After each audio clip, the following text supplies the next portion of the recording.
Few films attain true cinematic grandeur, but Gladiator is more than just an epic. It is a masterpiece.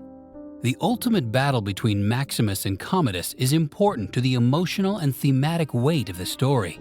A moment of tremendous drama, genuine emotion, and poetic justice. But what gives this scene so much power? How does it elevate Gladiator from spectacle to legend?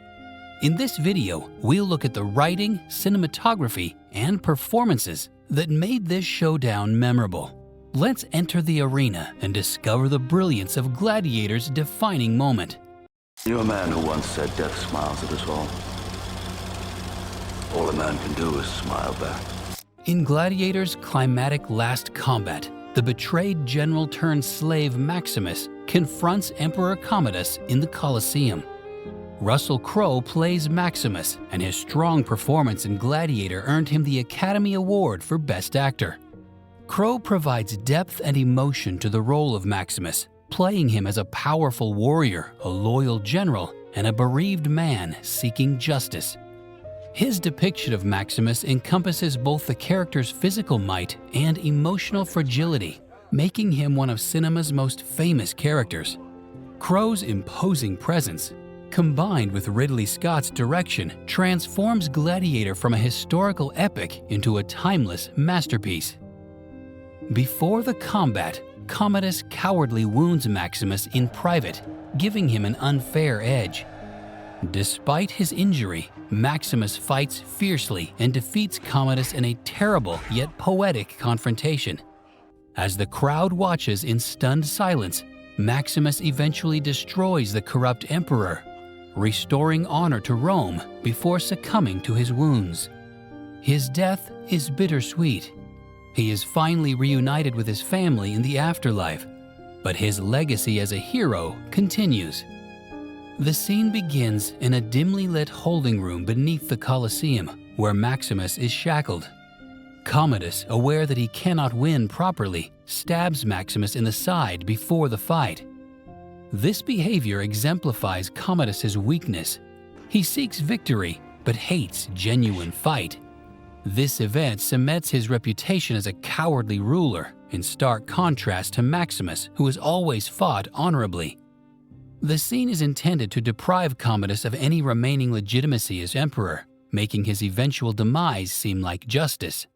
The low-key lighting creates harsh shadows, highlighting his physical fragility and imminent death.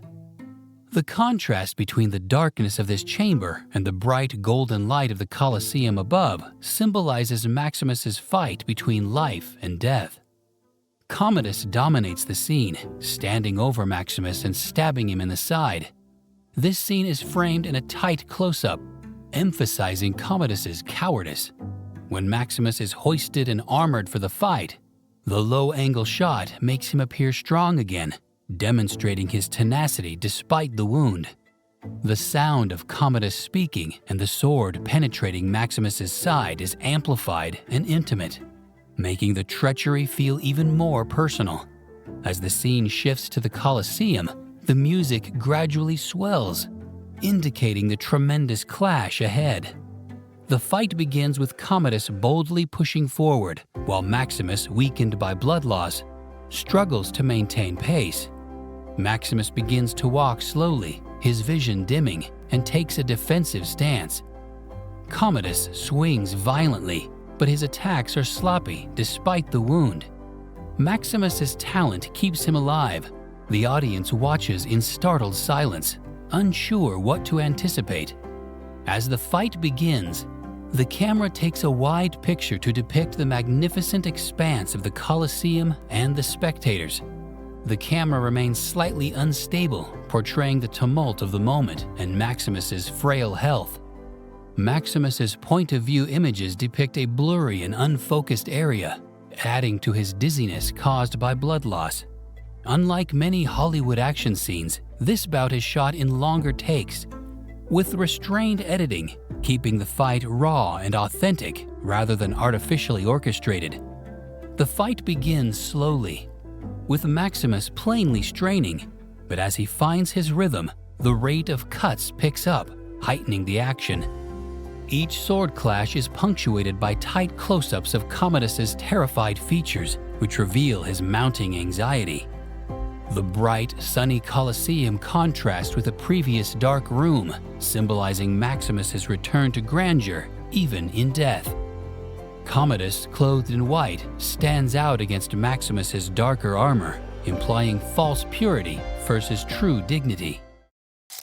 Before we dig deeper and understand the scene better, please don't forget to hit the subscribe button to make sure that you get similar breakdowns of exceptional movie scenes. It would mean a lot to us.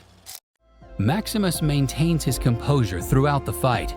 He begins parrying Commodus's attacks with precision. Commodus panics, seeing his lead fading. In desperation, Commodus pours sand into Maximus's eyes. However, Maximus recovers fast and disarms him. Maximus uses a final decisive move to pin Commodus against the wall. Crow's performance is critical here, as his gestures grow more controlled and decisive, while Joaquin Phoenix's Commodus begins to indicate desperation, with minor eye-darting and breathlessness. Commodus resorts to dirty tricks, throwing sand at Maximus, which is filmed in a slow-motion insert shot to highlight his cowardice. Commodus dies by his own weapon, much like how he has used deception to kill others throughout the film. Unlike Maximus, who is recognized and remembered, Commodus dies alone, unloved, and undeserving of grief. Maximus does not gloat or rejoice in his victory. Instead, he allows Commodus to fall, demonstrating that he seeks justice rather than vengeance. The audience's cheers are muffled at violent scenes, immersing the viewers in Maximus's losing consciousness. The sword strikes are sharp and steely, lending weight to each movement. When Maximus disarms Commodus, the camera tilts slightly upward to represent his dominance. A medium close-up of Commodus's frightened expression emphasizes his helplessness. Commodus, disarmed and pummeled, draws a hidden knife, but he is too slow, and Maximus snatches his arm. Maximus turns the dagger on him and plunges it into Commodus's throat. Commodus stumbles, eyes wide with amazement, before falling. The camera stays on his lifeless body, as the Colosseum remains strangely silent. Commodus, now entirely unprotected, attempts to draw a dagger, but Maximus uses his own weapon against him. The framing shows Commodus in the center, with Maximus somewhat off-center, implying that this moment is about more than simply revenge for Rome. The music crescendos into a victorious yet mournful swell, indicating Maximus's impending demise. The sound design discreetly reduces the audience's cheers, making the occasion feel personal rather than staged. Commodus's execution is fast and unceremonious, echoing how he murdered his own father as a tragically ironic storyline. A long shot of Maximus as Commodus falls emphasizes his tiredness and dissatisfaction. Maximus, mortally wounded, gradually falls. His arduous journey has come to an end, as he sees his family waiting for him in the wheat fields. As he dies, Lucilla and the senators recognize him as Rome's real rescuer. Lucilla murmurs, "Go to them," bringing him calm. Instead of cheering, the Colosseum crowd stares solemnly. He never fought for power, only for the restoration of Rome.